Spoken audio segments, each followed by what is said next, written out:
আজি মই বনাম দুৰুণ শাকৰ ভাজি আৰু এই ৰেচিপিটোকে আপোনালোকলৈ আগবঢ়ালোঁ। আশা কৰিছোঁ আপোনালোকৰ ভিডিঅ'টি চাই ভাল লাগিব। মই প্ৰথমতে দুৰুণ শাকখিনি ভালদৰে ধুই ল'লোঁ আৰু এতিয়া মই মিহি মিহিকৈ কাটি ল'ম। আহক তেন্তে ভিডিঅ'টি আৰম্ভ কৰোঁ। দুৰুণ শাকখিনি মই ভালদৰে কুটি ল'লোঁ। এতিয়া মই কেৰাহীত মিঠাতেল গৰম কৰিলোঁ আৰু ইয়াতে মই নহৰু দি দিম আৰু কেঁচা জলকীয়া। এইখিনি মই অলপ ৰঙচুৱা হোৱালৈকে ভাজি ল'ম।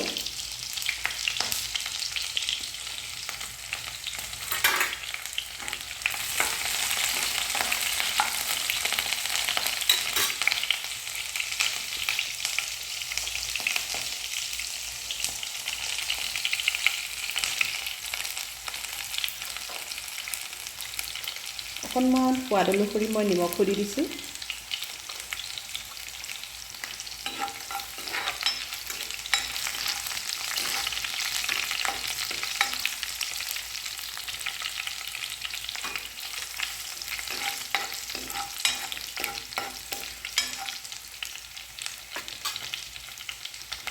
আৰু প্ৰয়োজন মতে মই এতিয়া হালধি দিম।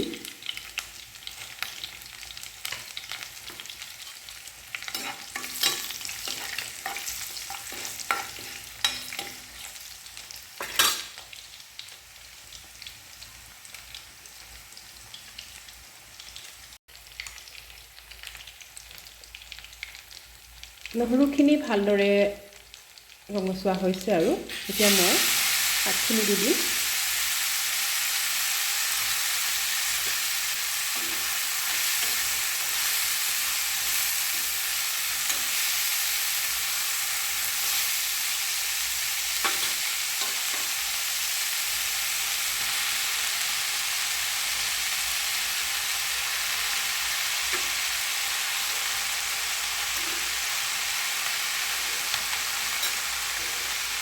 আৰু শাকখিনি মই ভালকৈ ভাজি ল'ম। এতিয়া অলপ ভাজি থাকিম অলপ সময়।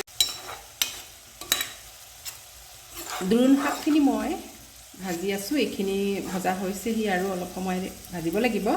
এতিয়া মই ইয়াতে 3 চামুচ মই কলাখাৰ দি দিম।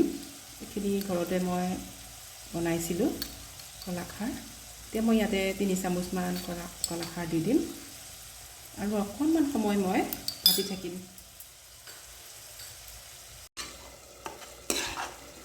কলাখাৰ দিয়াৰ পাছত মই অলপ সময় ভাজিলোঁ দুৰুণ শাকখিনি আৰু এয়া খাবলৈ ৰেডি হৈ গ'ল।